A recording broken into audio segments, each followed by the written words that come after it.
Hello students, welcome to my YouTube channel. In this video today I am going to discuss with you very important grammar topic, use of as soon as, use of when, use of no sooner than, and use of hardly when or hardly had when. तर विद्यार्थी मित्रांनो, या व्हिडिओमध्ये आपण अतिशय महत्त्वाचा grammar topic बद्दल discussion करणार आहोत. Use of when, use of as soon as, use of no sooner than, use of hardly when. So all these conjunctions are related to the time of action. Time of an action. Watch this video till the end. End पर्यंत video पहा. And आपण चॅनलला subscribe केलं नसेल तर पहिल्यांदा subscribe करा. So when, as soon as, no sooner than, hardly when, these are related to the time of an action. Time of an action. या कंजंक्शन मध्ये एखाद्या कृतीची वेळ दर्शविलेली असते. Now let us start how to join the sentence by using when, as soon as, no sooner, hardly when. Now through example I will tell you how to connect the sentence by using all these conjunctions.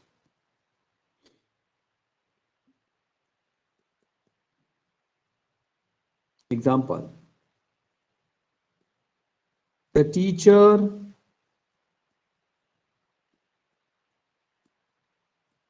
entered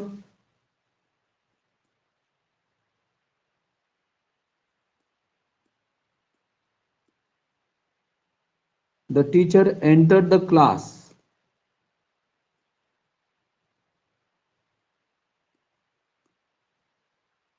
immediately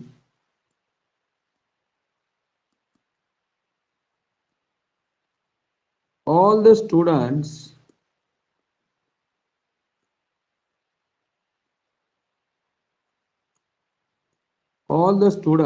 stood up.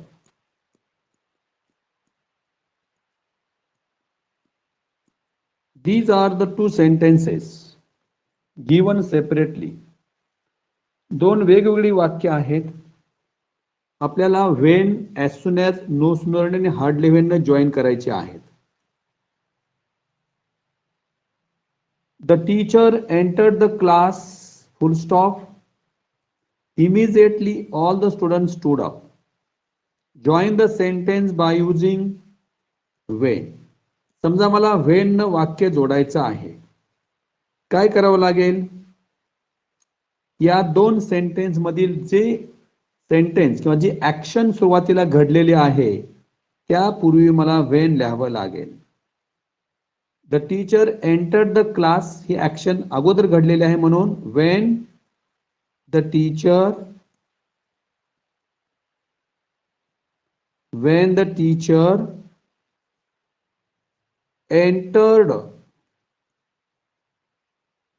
entered the class.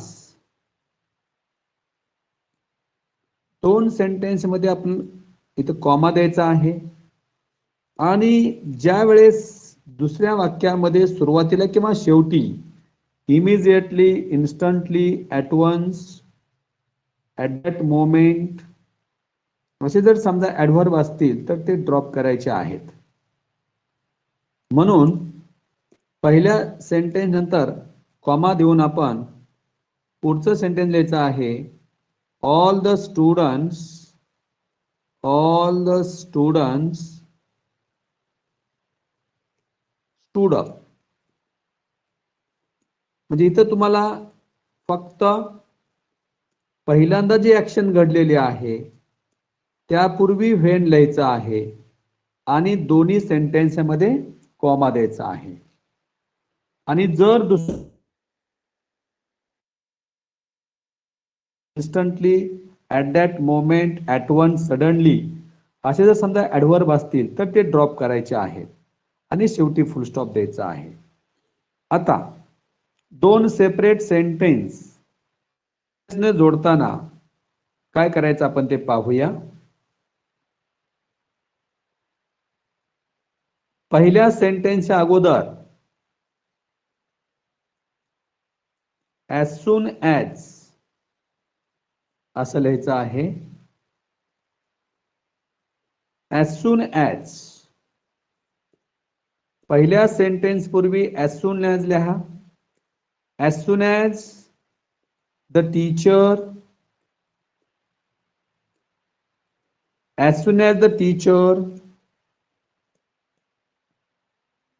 entered the class. दोन्ही sentence मध्ये comma द्या.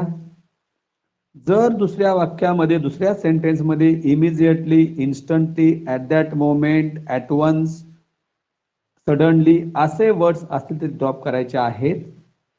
पण immediately word drop केलेला आहे. All the students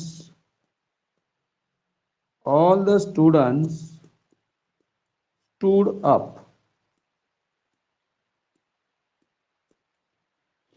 असा आपला answer लिहायचा आहे. आता जर समजा दोन सेंटेन्स सेपरेट दिलेले आहेत आणि दोन्ही सेंटेन्स आपल्याला नो सुनरनं जॉईन करायचे आहेत, काय करावं लागेल? तर पहिल्या ऍक्शन पूर्वी नो सुनर लिहा, किंवा जर समजा सेंटेन्स मध्ये व्हेन असेल तर व्हेनच्या ऐवजी नो सुनर लिहा, किंवा जर समजा सेंटेन्स मध्ये ॲज सून ॲज असेल तर ते ड्रॉप करायचं आहे. मग आपण काय करायचं आहे? पहिल्या ऍक्शन पूर्वी नो सुनर किंवा व्हेनच्या ऐवजी नो सुनर किंवा ॲज सून ॲज ऐवजी नो सुनर लिहायचं आहे. त्याच्यानंतर पहिली जी ऍक्शन आहे the teacher entered the class, याच्यामध्ये एखादं हेल्पिंग वर्ब आहे का पाहायचं. Mostly is, are, was, were, had असतात. हेल्पिंग वर्ब असेल तर या ठिकाणी मेन वर्ब पहा, एंटर्ड आहे. या ठिकाणी आपण पास्ट टेन्स असले तर आपण डिड घ्यायचा आहे. नो सुनर डिड पहिल्या ऍक्शन मधला subject the teacher. No sooner did the teacher, did use केल्यामुळे पहिल्या ऍक्शन मधलं जे वर्ब आहे ते प्रेझेंट मध्ये घ्यायचं आहे, enter. No sooner did the teacher enter. Entered लिहायचं नाही कारण डीड वापरलाय ते सुरू अगोदर, या ठिकाणी आपण डीड वापरल्यामुळे एंटर लिहायचं आहे. No sooner did the teacher enter the class. Enter the class. त्यानंतर दोन्ही सेंटेन्सच्या मध्ये किंवा कॉमाच्या ऐवजी दॅन लिहायचं आणि पुढचं जे सेंटेन्स आहे इमिजिएटली, इन्स्टंटली वर्ड ड्रॉप करायचे किंवा ड्रॉप करून पुढचं सेंटेन्स आहे तसं लिहा. All the students stood up. So students, पुन्हा लक्ष द्या व्यवस्थित. मला सेंटेन्स मध्ये दोन सेपरेट सेंटेन्स आहेत, मला नो सुनरनं जॉईन करायचे आहेत, तर मला पहिल्या सेंटेन्स अगोदर नो सुनर लिहावं लागेल. किंवा जर समजा माझ्या सेंटेन्स मध्ये व्हेन आहे, मला नो सुनर यूज करायचं आहे, तर व्हेनच्या ऐवजी नो सुनर घ्यायचं. किंवा समजा सेंटेन्स मध्ये ॲज सून ॲज आहे, ॲज सून ॲजच्या बद्दल नो सुनर घ्यायचं. इथे मी नो सुनर घेतलेला आहे. The teacher entered the class ही पहिली ऍक्शन आहे, याच्यामध्ये हेल्पिंग वर्ब नाही. मोस्टली हेल्पिंग वर्ब हे मेन व्हर्बच्या अगोदर असतं. Is, are, was, were, had यापैकी असतील. नसेल तर मेन व्हर्ब पहा. इथं एंटर्ड मेन व्हर्ब आहे आणि ते पास्ट टेन्स मध्ये आहे. म्हणजे आपण या ठिकाणी डीड घेतलेला आहे. एंटर असतं तर मी डू घेतलं असतं. एंटर्स असतं तर मी डज घेतलं असतं. त्यानंतर पहिल्या ऍक्शन सब्जेक्ट आहे द टीचर घेतला. त्यानंतर जे मेन व्हर्ब आहे डीड यूज केल्यामुळे पहिल्या ऍक्शनचं मेन व्हर्ब प्रेझेंट मध्ये घ्यायचं एंटर द क्लास आणि कॉमाच्या ऐवजी किंवा पहिल्या ऍक्शन नंतर दॅन घ्यायचं THAN नॉट THEN लिहायचं आहे दॅन लिहायचं आणि पुढची ऍक्शन आहे तशी लिहायची आहे. आता या सेंटेन्स मध्ये मला हार्डली व्हेनची रचना करायची आहे. जर दोन सेपरेट सेंटेन्स असतील आणि जर समजा मला त्याच्यामध्ये हार्डली व्हेन यूज करायचा असेल तर पहिल्या ऍक्शन पूर्वी हार्डली हॅड लिहा किंवा समजा सेंटेन्स मध्ये व्हेन आहे व्हेनच्या ऐवजी हार्डली हॅड लिहा किंवा समजा सेंटेन्स मध्ये ॲज सून ॲज आहे त्याच्या ॲज सून ॲजच्या वाक्यामध्ये मला हार्डली व्हेनची रचना करायची असेल तर ॲज सून ॲज ऐवजी मी हार्डली हॅड लिहिणार आहे. किंवा समजा सेंटेन्स मध्ये नो सुनर आहे त्याच्याऐवजी हार्डली हॅड वापरायचं असेल तर no sooner did no sooner was no sooner were जे काय असेल त्याच्या ऐवजी मला हार्डली हॅड लिहावं लागेल. आता मी तर हार्डली हॅडची रचना करतोय.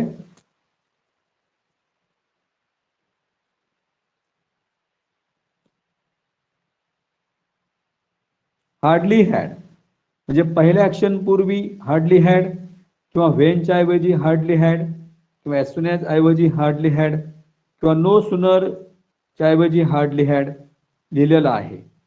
हार्डली हॅडच्या सेंटेन्स मध्ये या ठिकाणी पहिल्या ऍक्शनचा सब्जेक्ट घ्यायचा आहे. हार्डली हॅड द टीचर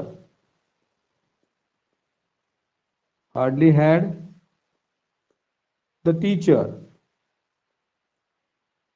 त्यानंतर पहिल्या ऍक्शन मध्ये जे व्हर्ब आहे त्याचं थर्ड फॉर्म घ्यायचा आहे एंटर्ड.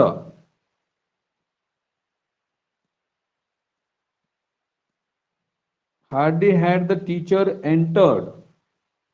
नो सुनरच्या सेंटेन्स डीड वापरल्यामुळे पुढे एंटर आलं होतं. आपला पास्ट पार्टिसिपल घ्यायचा आहे. लक्षात ठेवा हार्डली व्हेनच्या सेंटेन्स मध्ये कायम पहिल्या ऍक्शन मधील main verb past participle form मध्ये घ्यायचा आहे. Hardly had the teacher entered the class. त्यानंतर पहिल्या ऍक्शन नंतर वेन किंवा कॉमाच्या ऐवजी वेन किंवा नो सुनरच्या वाक्यात हार्डली व्हेनची रचना करायची असल्यास दॅनच्या ऐवजी व्हेन वापरायचा आहे आणि इमिजिएटली इन्स्टंटली वर्ड ड्रॉप करायचे आहेत. ॲट वन्स असेल म्हणा सून असेल म्हणा तत्काळ ताबडतोब अशा अर्थाचे शब्द ड्रॉप करायचे आहेत आणि पुढची ऍक्शन आहे तशी लिहायची आहे all the student stood up. All the students stood up.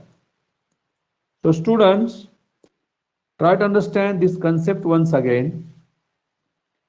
जर मला सेंटेन्स मध्ये दोन सेपरेट सेंटेन्स आहेत join the sentence by using hardly when म्हणलं असेल तेव्हा मला इथं पहिल्या सेंटेन्स अगोदर मला हार्डली व्हेन लिहावं लागेल. जर वाक्यात व्हेन असेल तर व्हेनच्या ऐवजी हार्डली हॅड घ्यायचा आहे. जर सेंटेन्स मध्ये ॲज सून ॲज असेल तर ॲज सून ॲजच्या ऐवजी मला हार्डली हॅड लिहावं लागेल. आणि जर सेंटेन्स मध्ये no sooner did no sooner was no sooner were no sooner had असेल तर त्याच्याऐवजी मला हार्डली हॅड लिहावं लागेल. तर मी हार्डली हॅड लिहिलेलं आहे. सब्जेक्ट आहे तो लिहायचा आहे द टीचर. एक लक्षात ठेवायचं हार्डली व्हेनची रचना करताना कायम पहिल्या ऍक्शन मधल्या किंवा पहिल्या सेंटेन्स मधल्या व्हर्बचं पास्ट पार्टिसिपल फॉर्म घ्यायचा आहे एंटर्ड द क्लास आणि दॅन ऐवजी किंवा कॉमा ऐवजी किंवा पहिल्या ऍक्शन नंतर व्हेन लिहायचं आहे आणि जर समजा दोन सेंटेन्स सेपरेट असतील तर दुसऱ्या सेंटेन्सच्या सुरुवातीला किंवा शेवटी immediately, instantly, suddenly, at once, soon असे जर समजा ताबडतोब तत्काळ अशा अर्थाचे शब्द असतील तर ते शब्द ड्रॉप करायचे आहेत आणि मग पुढचे ऍक्शन लिहायचे आहे. जर वाक्यात व्हेन असेल, ॲज सून ॲज असेल, नो सूनर असेल, अशा सेंटेन्समध्ये नो सूनर वापरताना, हार्डली व्हेन वापरताना पुढचं सेंटेन्स आहे तसं लिहायचं आहे. All the students stood up, याच्यामध्ये काय बदल केलेला नाही. So students, just one example I have conducted in this video. In my next video, I will explain more examples on this topic: use of when, use of as soon as, use of no sooner, use of hardly when. Thank you so much.